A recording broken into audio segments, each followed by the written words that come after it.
Welcome back. Whenever you start to learn Python, it's unavoidable that you'll encounter this topic of Python 2 versus Python 3. So, what is this all about? And it's a very important topic.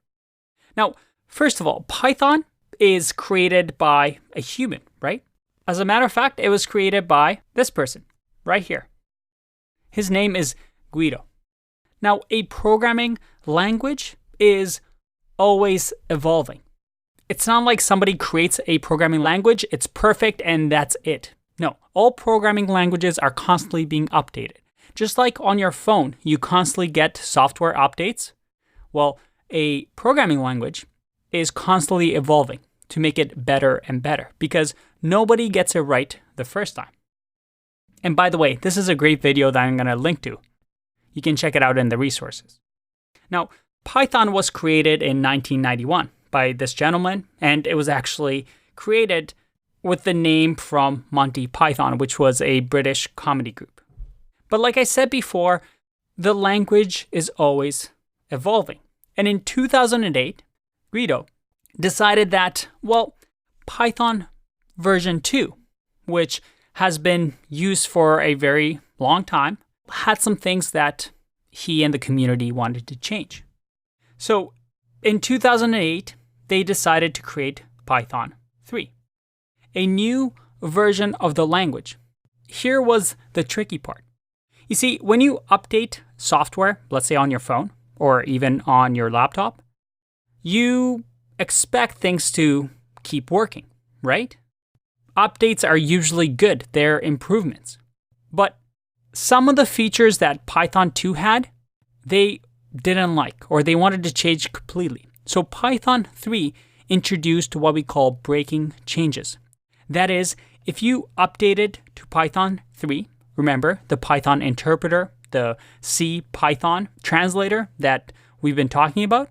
Well, as soon as you updated that, your Python 2 code wasn't really going to work. It's like updating your phone and then all of a sudden all your apps stop working. That doesn't sound very good, does it? That's pretty much what happened in 2008. Most companies that wrote their code in Python version 2 just kept Python version 2 because, for them to upgrade meant that they had to go through their code line by line and make some changes. Now, these changes weren't that significant. For example, I'll link to some resources, but don't worry, these are topics that we're going to cover throughout the course. But different things wouldn't work. For example, the print function, which we've learned about, in Python 2, it didn't have the brackets. It looked like this. And Python 3 used the brackets. So all the code that had print like this would break. Now, the differences themselves aren't that big.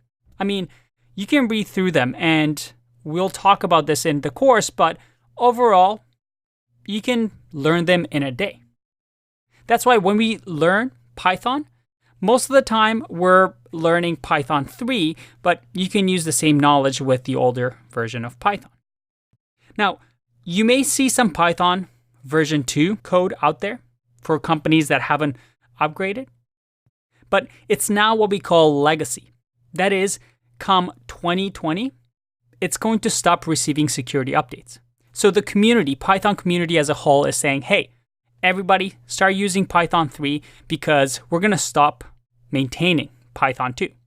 So we're going to learn the most up-to-date version 3 in this course, but we're also going to touch on some older topics that Python 2 covers, just in case you encounter them when you work for a company that perhaps still supports legacy code. But as I mentioned, the whole community as a whole is moving towards Python 3.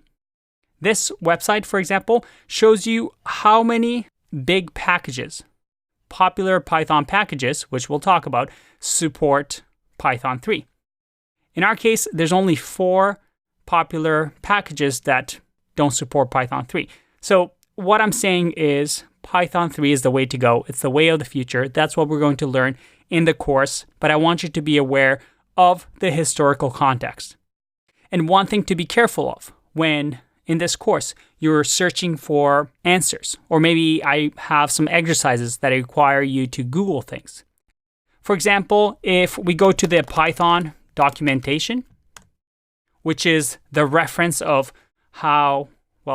what the programming language does, you'll see that you can choose the versions here.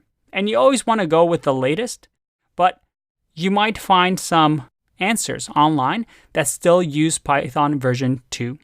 So you want to make sure that when you're searching for answers that you don't encounter any legacy code. Like I said, 95% of the time it's mostly the same, but you usually want to keep current with the language. It has the most community support, most up-to-date, most secure language. So, just a quick note about Python 3 versus Python 2. When you hear the word Python, people are generally just talking about both Python 3 and Python 2. And if you remember, in our REPL, when we created our first program, you see that you're using Python version 3.6. This is the default standard version that REPL comes with. So right away, we know that we're using Python 3. Awesome. It's up to date. It's new. The whole community is behind it. Well, most of the community is behind it. So we're all good to go. I'll see you in the next video. Bye-bye.